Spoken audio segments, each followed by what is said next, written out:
convening the Staff Hearing Officer meeting of April 2nd, 2025. We'll begin with preliminary matters. Ms. Gu, do we have any requests for continuances, withdrawals, postponements, or addition of ex-agenda items? To my knowledge, there are no continuous withdrawals, postponements, or ex-agenda items for this meeting. Thank you. Thank you. Do we have any announcements and appeals? I don't know of any. I'm not aware of any announcements or appeals at this time. Thank you. Do we have any comments from members of the public pertaining to items not on this agenda? No, not that I'm aware of. Yes, thank you. Okay, We have thank no you. raised hands on Zoom. Okay, and no speaker slips in the hearing room. Right. So we'll proceed to projects. The first is 1260 Mountain View Drive. And I'll read through the project description. This project site is currently developed with a 1,220 square foot single-story residence and 2 covered parking spaces. The proposal involves a 210 square foot single-story addition to the residence. The project includes removal of an as-built roof deck over a detached accessory structure and permitting a patio and trellis. The project requires Staff Hearing Officer approval of an interior setback modification to allow the residential home addition to encroach approximately 2 feet 9 inches into the required 10-foot setback. Again, the discretionary application required interior setback modification. Staff has also determined that the project qualifies for an exemption from further environmental review under section 15301 of the CEQA guidelines. 15301 allows for small additions to existing structures. The project complies with all the conditions of the exemption. Mr. Will Russell is the staff planner for this project. Mr. Russell, could you take us through this proposal, please? Thank you. Again, my name is Will Russell. I am the case planner for this project. And I'm sorry, Ms. Gu, could you switch over to Mr. Russell's computer? Thank you. The project is located at 1260 Mountain View Drive. And I'll just show you a brief overview of the site on Google Maps. So it's kind of located near the Mesa, coming up off Carrillo Street up over here. It's in a residentially zoned neighborhood, RS15, residential single units. It's a low-density residential general plan designation. The slope of the lot's 24% estimated. And then, again, all residential properties nearby are the primary use. So the project involves a 210 square foot single story addition to an existing 1,220 square foot residence on a 9,502 square foot lot. The proposal will also include removal of an as-built roof deck over a detached accessory dwelling unit in the rear, and permitting of a patio and trellis. So the addition will be located on the eastern side of the single unit residence over here. There will be I can show you additional site plans of this. There's a roof deck on the ADU over here that was as built, and then there is a patio and trellis that are located in the front of the residence.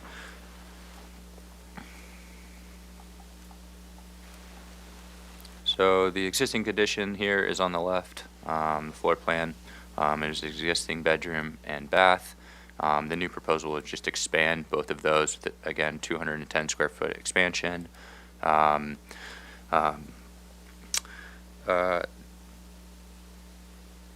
addition is modest in size, and it expands the living space for both the bathroom and bedroom. Of note, the as-built work was done by a previous owner sometime between 2015 and 2020, so the new owner is looking to legalize this addition. I'll show you addition. So this is the addition here, matches the roof line. The addition is well screened along the eastern property line from the neighbors. The home is also situated at the top of the street, and I can show you this on a Google Street View. So it is well situated back from the street and provides relief from any views being interrupted. So the addition would be back over here. Alternative locations were explored, but given the topography of the site and the open yard in the rear, it was rather infeasible for the addition to be located anywhere else. It if the addition was to be located in the front of the home, roof structures would have to be changed. That would be costly. And so again, if the addition was also to be located in the rear, the open yard would be reduced, and there's not much rear open space that's being used. So the location actually maximizes the use of the site. This went to the Single Family Design Review Board. They supported the modification request. And staff recommends support and approval of the interior setback modification as it is consistent with the development pattern of the neighborhood and has minimal impact to the neighbors and visibility from the street. Environmental review was also conducted and is exempt from further review under CEQA section 15301 existing facilities. And I'll conclude the presentation there. If the applicant and owner is here, if she wishes to make any additional comments, I can turn it over to her, but thank you. Thank you, Mr. Russell.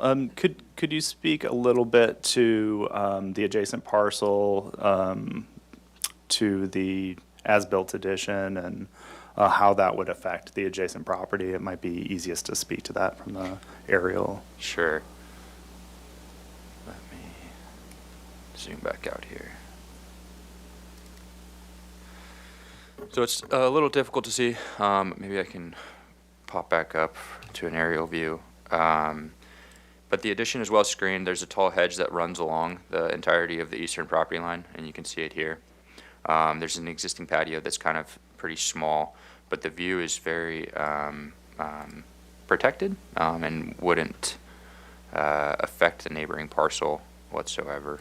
So there, again, that's that large hedge that runs along that eastern property line. So the addition is entirely screened. Okay, thanks for that. And the applicant owner is here. Would you care to speak to your project at this time? Not more than that. I have a very fresh, recently picture of exactly the same area. I uploaded just a couple of days ago. Maybe can help you. Same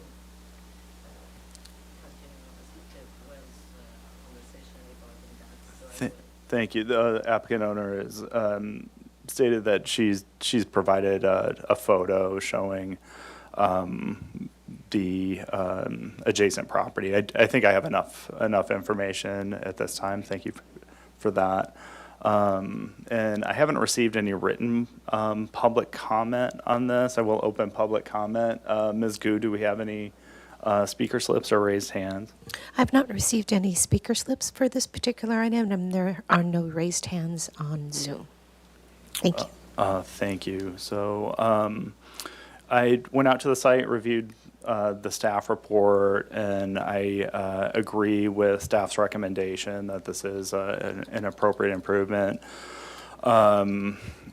As-built projects are tough sometimes. They aren't always approved. We definitely discourage building without permits. It is a risk, and it's difficult to essentially come in for forgiveness for that. I understand it was a previous property owner in this case, but I do approve the modification requests and can make the findings for the modification being an appropriate improvement consistent with the zoning ordinance, and that the project qualifies for that CEQA exemption. And with that, there's a 10 calendar day appeal period on the project.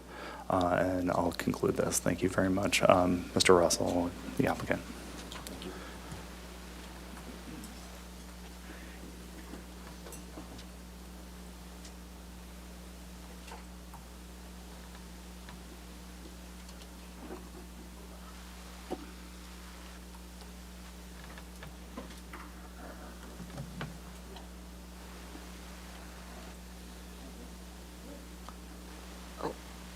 Oh, sorry.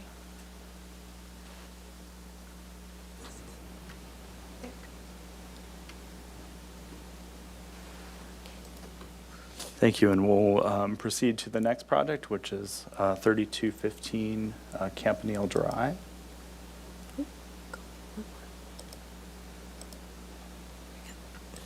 And I'll read this project description as well.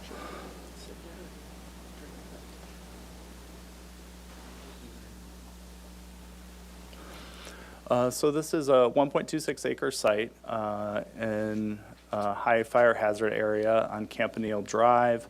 It's currently developed with a two-story, 4,065 square foot single unit residence with a 475 square foot attached garage.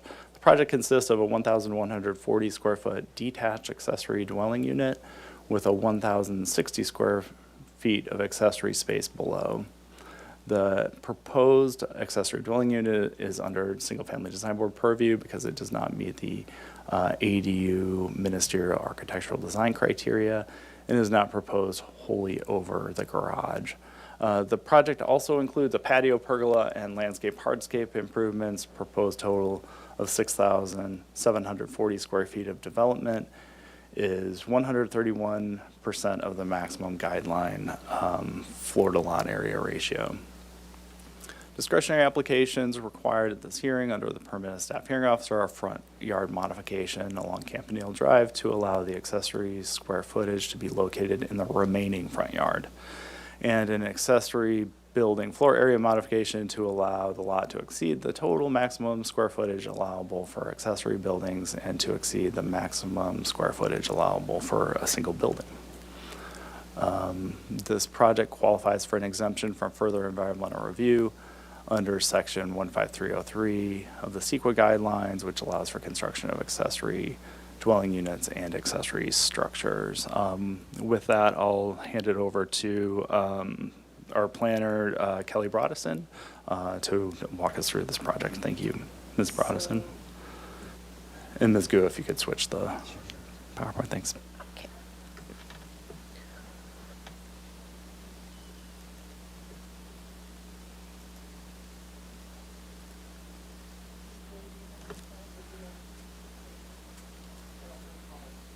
Okay, they should be there.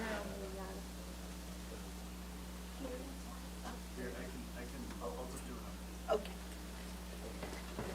Okay.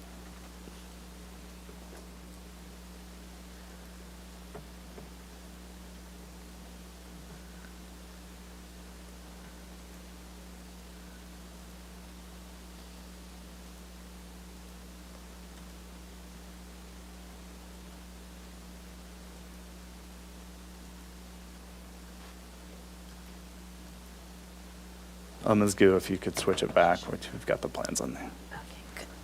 Thank you. Very good.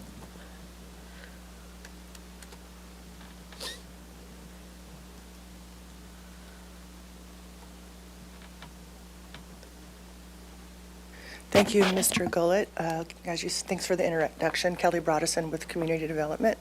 Yes, the project consists of the proposal of a 1,140 square foot detached accessory dwelling unit with 1,060 square foot of accessory space below.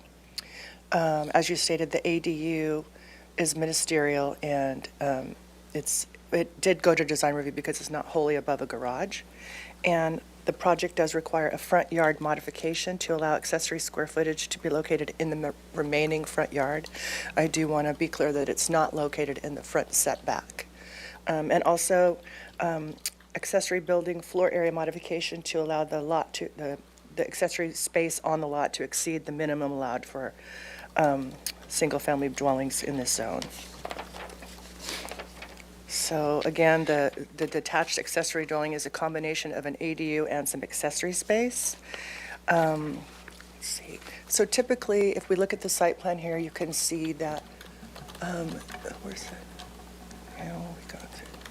Oh, is it this one? So this project site has quite a large front yard setback because of the zone. It's kind of a more rural area for the front setback, has 30 feet front setback. So typically accessory dwelling units are not allowed in the remaining front yard. So although the accessory structure is not within the front yard setback, it is still in the front yard. As you can see from the curvature of the front yard property line, there's really no other location to place the ADU where it wouldn't be in the front setback or within the remaining front yard. So, let's see. Yeah, so it has about 58 linear feet from the front property line, which qualifies as the front yard. So staff is supportive of this well, it's not a setback modification, it's just locating an accessory dwelling in front of the main residence. And staff is supportive of this because it allows it's considered a constraint. The front yard is considered just a constraint. And the partial front yard location offers less steep topography than siting it further into the lot. And it does appear as a one-story structure as viewed from the street because of the way the topography slopes down in the back. The second mod is because on lots of 20,000 square feet or larger, the maximum allowed accessory space is 1,950 square feet. And this lot already has a garage of 475 square feet. So the applicant is proposing a 2,200 square foot accessory dwelling unit, which, as I said, consists of an accessory building. It consists of an accessory dwelling unit. And the accessory space will be 274 square foot utility room and a 381 square foot storage room with a 377 square foot study. The amount of square footage typically allowed for accessory buildings on the lot, as I said, is about 1,950 square feet. Therefore, an accessory building floor area mod is requested to allow this structure to exceed the maximum allowed. So because of the large size of the lot, staff believes that this property is appropriate for this type of the size of an accessory structure. And again, as I said, the first floor of the proposed two-story detached structure where the accessory square footage is located is proposed to be constructed partially below grade, or abutting the grade in the rear of the property. The project did go to design review, and the design review board said the structure is well sited on the property, and it connects and completes the pool and landscape setting, and they felt that the zoning modification was aesthetically supportable. So staff recommends that the staff hearing officer approve these two zoning modifications as stated in the staff report. And we have the architect, Chris Cottrell, here to make a presentation also.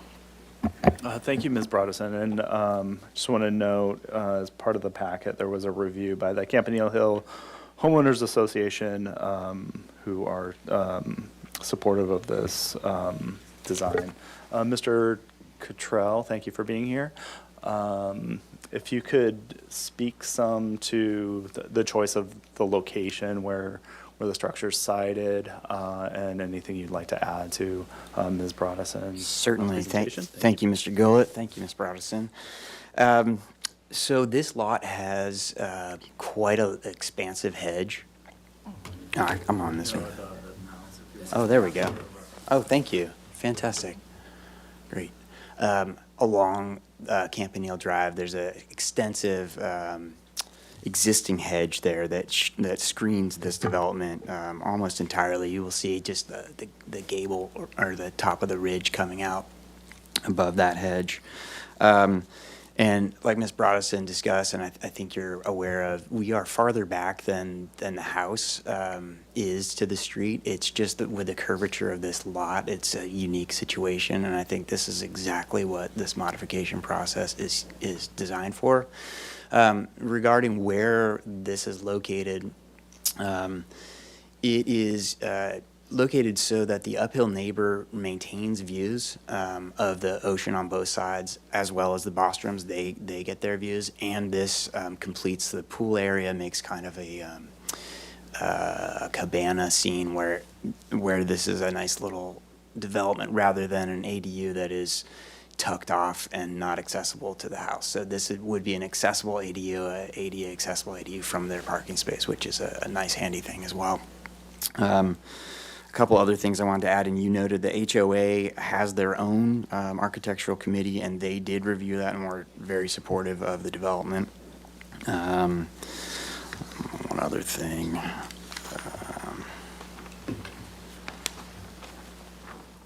Oh yeah, the part of the storage underneath here will allow for the removal of a storage shed that is in the front yard setback for the Bostrom's use. So that will come out of the project, and then it will go below ground, the storage use, including some noise-producing equipment. So this is a auditory benefit as well.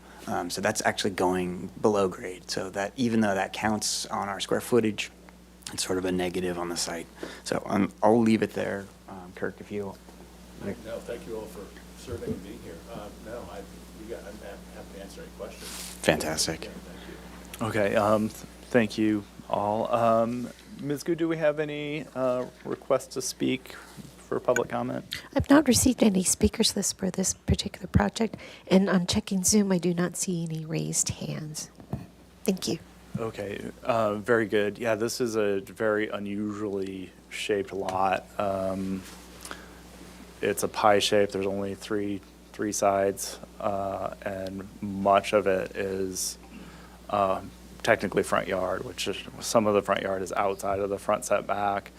I did go out to the site, reviewed the staff report, and I also agree with Ms. Brodeson's assessment of these two requested modifications and approved them both. Thank you for being thoughtful and working with the neighbors. It's definitely appreciated. And the Single Family Design Board is also clearly very favorable on this proposal. So can make the findings for the front yard modification, the accessory building floor area modification, and the CEQA determination for consistency with 15303.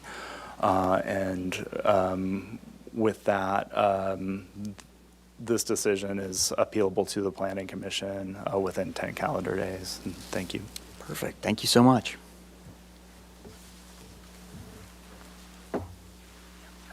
Oh, it's that one.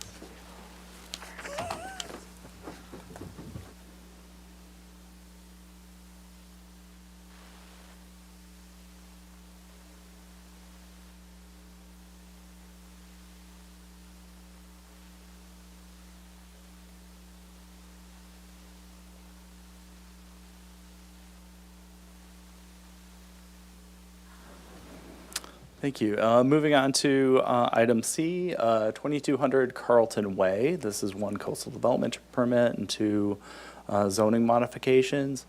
This lot is in the non-appealable jurisdiction of the coastal zone. It's currently developed with a 1,017 square foot residence and a 386 square foot garage. Project consists of a proposal to construct a new 2,086 square foot two-story residence with a 430 square foot garage and a 300 square foot attached junior accessory dwelling unit. Proposed total square footage is 96% of the maximum allowed FAR. Although the proposed two-story house qualifies for a coastal exclusion, the proposed attached junior accessory dwelling unit requires a coastal development permit. A coastal exclusion will be processed for the remaining project elements.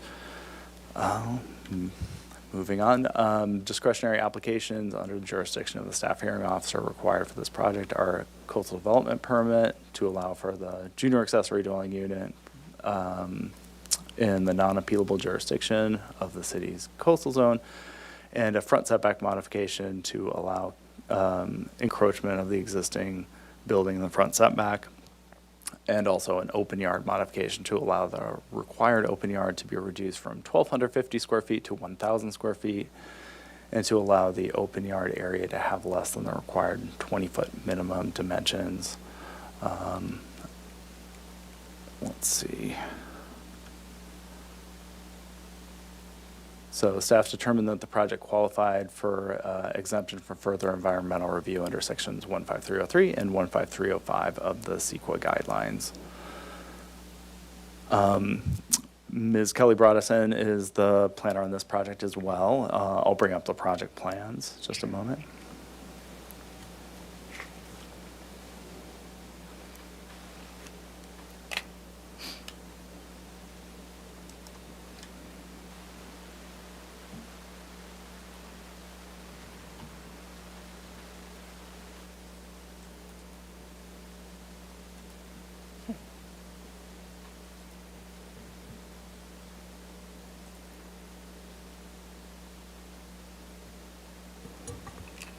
And thank you, Ms. Brodeson, when you're ready.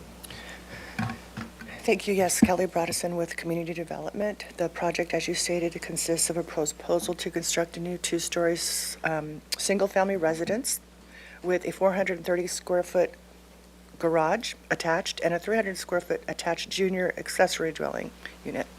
The ADU is on the ground floor behind the main residence, and requires a coastal development permit, which normally would just be an announcement. But the project that we're looking at today under the purview of the staff hearing officer are the 2 zoning modifications. So if I go to the site plan, let's see. There's a lot of pictures. Okay.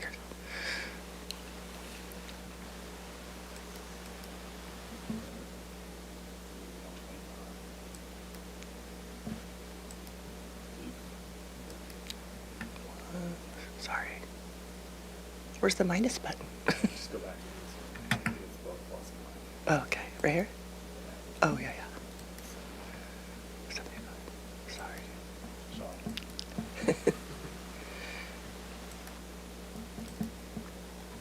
All right, so here you can see the proposed site plan. The front setback modification is supportable because it's going to follow basically the same footprint as the existing structure, and it won't have any negative impacts to the surrounding neighborhood. The existing structure is non-conforming to the front setback along Carlton, and because the project technically qualifies as substantial redevelopment, if it wasn't a substantial redevelopment, it wouldn't require a mod to keep that nonconformity, but because of the amount of work, demolition, and walls and foundation, et cetera, it constitutes substantial redevelopment, so that's why it triggers a zoning modification.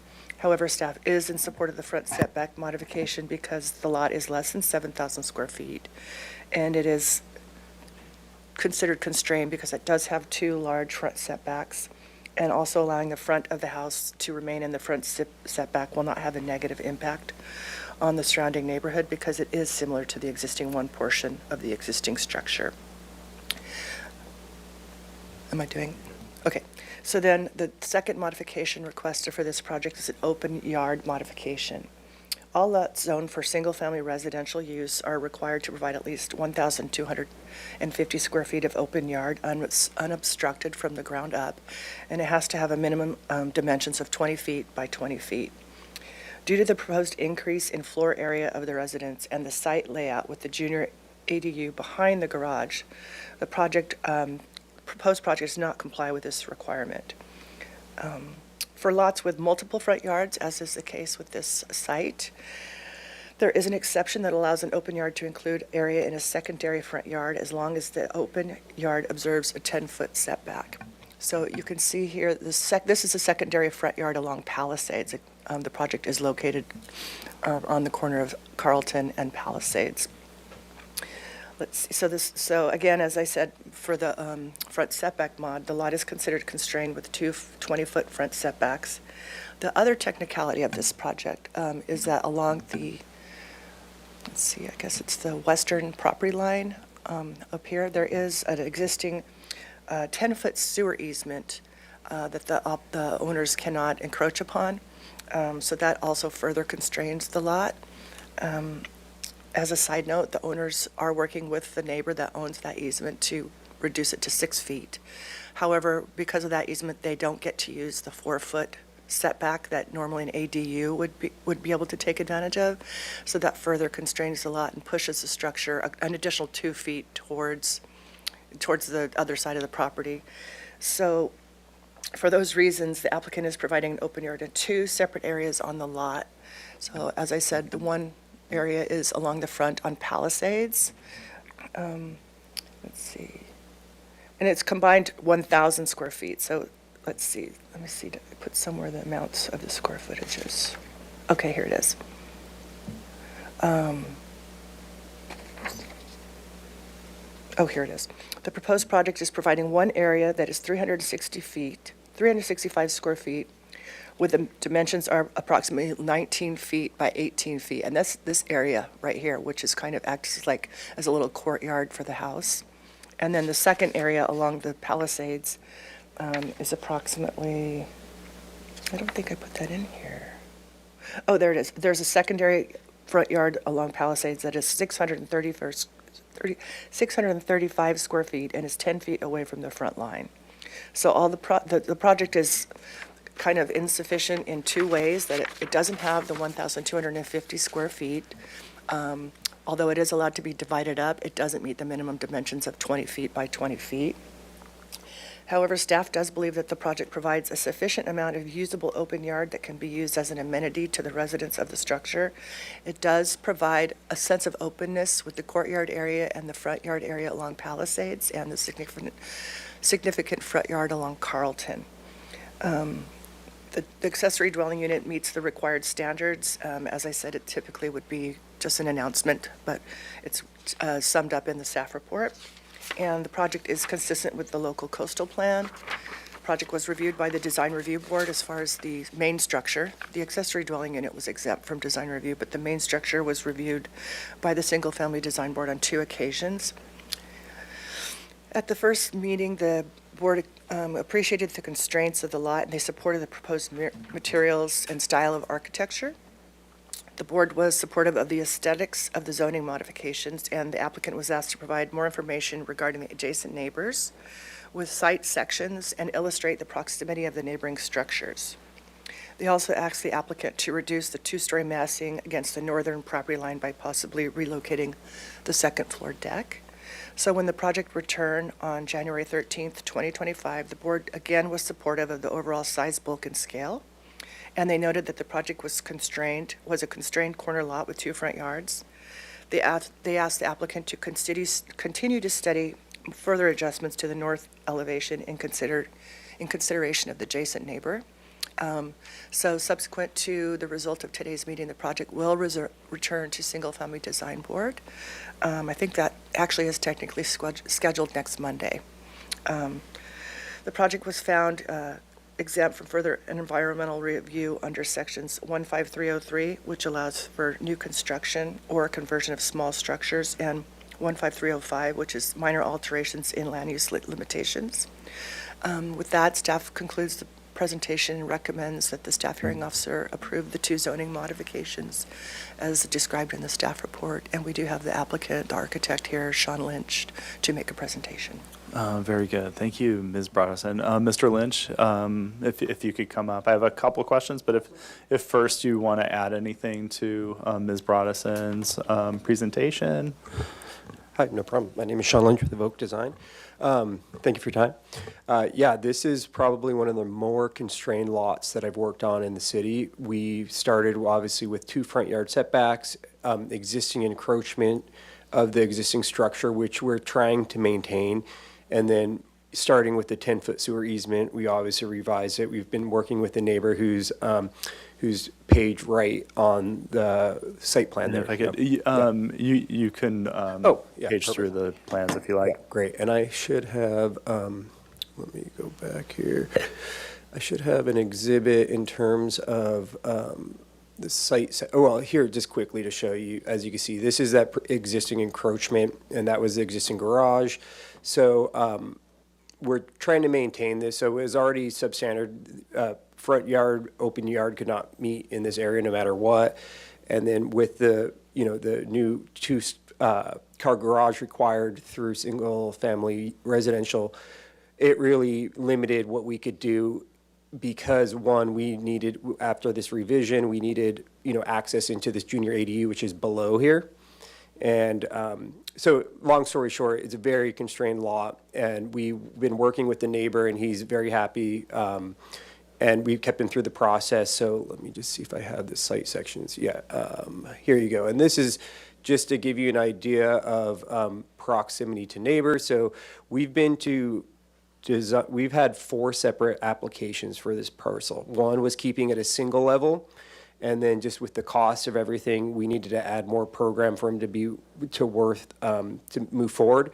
Then we've come back with another application, which we try to remove the parking in lieu of the garage. That did not work. And so now we're here with we've been to 2 single family design boards. And then as you see, this is the neighbor, 309 Palisades. And their project already was encroaching into the setback. So that was some of the issues with the, working through this elevation with that neighbor. This parcel also, they do not have sidewalks along Palisades and Carlton, so it really does allow for more of a, even though we can't encroach further than the 10 feet into the secondary front yard setback, really this whole area could be used as a private yard because there is no sidewalk here. So it's just landscape. Beyond that, it's just, as I mentioned, a very constrained lot. And then here, let me go. Let me zoom out. Let's see if that works. Okay, here it is better. So you can see we kept minimal in this direction. We were able to push a little bit more to get a little deeper here. So really, we are just very constrained, 3 feet to get the door into the ADU, minimum right up against the easement. So if we were, obviously, if we didn't have an easement here, we could push this back further, and then we could have met this 20 by 20. But because of just these constraints, we've had a lot of issues just trying to get these open yards to work. So we tried to stack, again, this is just a hallway to connect the two. Here's that junior accessory dwelling unit, garage, and then stairs up, and it's just a primary suite upstairs. So that really kind of, I just wanted to summarize, some of this existing encroachment, which we're maintaining. And I'm happy to answer any questions you have. Thank you for that. Yeah, just a couple of questions about the sewer easement. Yeah. Is this current proposal contingent upon the changed agreement with the neighbor on the sewer easement? Yeah, and it's already, I have the exhibit, where is that? We've already worked with our surveyor, and here we go. Here's the revised easement agreement, so it's in the process of being recorded now. And so what the agreement was is his sewer lateral was coming through here, and it was already pretty damaged. He hydrojets it almost every other year. So part of our agreement was we would dig it up, help him repair it in exchange for this, and he's been good. And it should be recorded anytime now, so. Okay, and just to clarify, I mean, this is a private matter Oh, yeah. with the adjacent neighbor, Exactly, and so this serves the adjacent neighbor on Palisades. Exactly. Okay. Yeah. Usually, I mean, because this parcel was a very, it was, obviously this easement was probably from the 60s. They probably didn't have a sewer main that used to go down Palisades, so I'm assuming they just originally connected through to Carlton to connect to it. I mean, if they did a new structure, they'd probably go down their driveway right to Palisades. Okay, thank you for that. And so the junior accessory dwelling unit is pretty straightforward. The continuation of the existing encroachment into the Carlton front setback is pretty straightforward. But I'd like you to speak a bit more about the open yard request. So this is essentially demo rebuild. So it's constrained, but there's space to work with. Open yards kind of interesting in that it benefits both the property owner and the neighbor and the neighborhood. I think part of the intent is to have contiguous backyard areas. It's kind of different on this site because what would be the backyard of this house is the side yard of the next house, which is treated different through zoning. But if you could speak more about just the availability of light and air to the neighbor and the neighborhoods, and especially how that affects both adjacent neighbors. Yeah, absolutely. Carlton and So the neighbor to, let's see here, I guess to the west, to the page north here, they're fairly far away, so there really isn't any kind of privacy issue concern regarding that neighbor. There is also pretty substantial hedges that come across. And as you can see, with the neighbor to the north, 309, we really tried to limit any windows as well. So this little library, no windows along here, a high window in the stair tower, and then just 2 egress windows for the primary bedroom. So we really tried to maintain privacy with that neighbor. And we've been talking with him from a very early standpoint, and we definitely have his support. So we try to minimize kind of any privacy issues this way. He has a deck that kind of looks down his driveway and then 2 upper windows. So let me just show you that north elevation just to give you a sense of what's going on. So here you go. So, and also we provided a bit of a kind of a cover structure also to create, as you can see, the shadows, to create privacy into this kind of hallway. And then just a tall window here, which you really can't, it's really just for light. And then obviously skylights where we can, just to get as much light in without providing windows along that. And then this is just a laundry and two egress windows for the junior accessory dwelling unit. And then to the north, quickly go up to the context photos to give you a sense. So as you can see, here's our parcel right here, and then there's hedges all along here. So they're fairly tall hedges. Let me see if there's a good photo of it. Here we go. So this is that original garage, and as you can see, the hedges are already here. And this is, the listing photos from 3 or 4 years ago. So it's substantially taller. And as you can see, the existing structure, did not meet any kind of open yard requirement. There was no open yard on this backside. It didn't meet the 20 by 20. Obviously, this didn't meet the 20 by 20. So this lot was already previously non-conforming in terms of open yard. So, and then there was an initial structure that was in the back that was taken out. It was illegally permitted, so we just removed it. It was substandard. So you can see the dense hedging along here. You can't even see that neighbor. Even from the street, you can't see that neighbor. They're pretty heavily dense. And there was an second story addition by Appleton Associates. So I think it's like in a historic home, or looks very historic. And then this neighbor, again, they're existing, encroaching into the side yard setback. And so that sort of exacerbated some of the concerns. So again, we just tried to minimize windows and just to create privacy for that neighbor as well. And so, yeah, in terms of the open yard, it is a constraint lot. We did our best. Again, if we could get a couple more feet, this, in the center courtyard, we would meet that 20 by 20, but at the same time,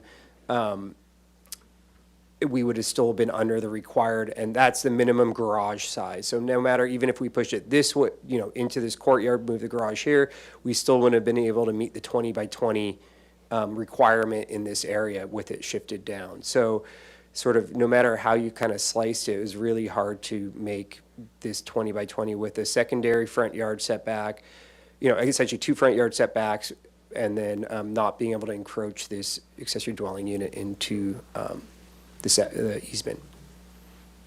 Thank you very much for that. Just one other question before I open for public comment. I see someone spoke at Single Family Design Board. I haven't reviewed that film, but Jim Mitchell, if either of you could summarize that, that'd be great. Yeah, that was, this is the neighbor here to the north, Jim. And so we've been in communication with him. We've sent him all of our plans after that initial meeting. And then he's been happy with the process, and again, he's on board. This easement is being processed, so he has no issues with any of the proposed. We did work quite a bit trying to get this to sort of make sure he's happy. We went over to his house, we went up the stairs into his living room up above, took photos, and really tried to study. So originally we had, our last application had a patio here, and the primary actually came out to here. So there was a bit of concern with the patio being there, so that's why we sort of moved it to the front here. It's 15 feet away from this property line, which is sort of the magic number to create privacy. And so, and again, this is a primary patio, so it's not a social patio. It's more of like a morning patio. So he is in support of this project. Okay, thank you for that. Ms. Gu, opening public comment. I didn't see any written public comment for this item. Do we have any, and do we have any speakers? Okay, well, we did not receive any written comment or emailed comment. I do not have any speaker slips. I have not received any, and on checking Zoom, I do not see any raised hands. Thank you. Thank you. With that, I'll close the public hearing. Thank you both for the thorough report and explanation of the project. Thank you also for working with your neighbor closely. I like that they have leverage over the project with the sewer easement. That gives me more comfort too.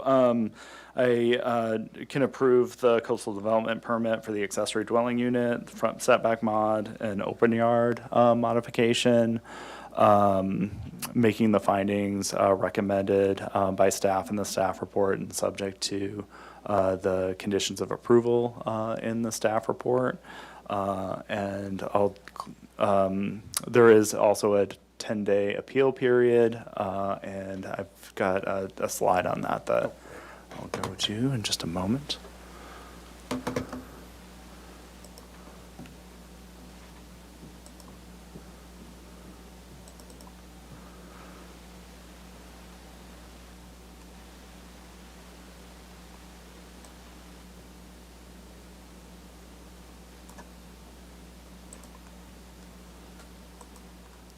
And this is true of all three items that were heard today. These are all appealable to the Planning Commission with the exception of the coastal development permit for 2200 Carlton Way for the junior accessory dwelling unit. For further information and guidelines on how to appeal these decisions to Planning Commission, please contact planning staff at this number. Appeals can also be filed in person in the Community Development Department at 630 Garden Street or in writing by email within 10 calendar days of this action. And I'll close the item and adjourn the meeting. Thank you all. Thank you very much.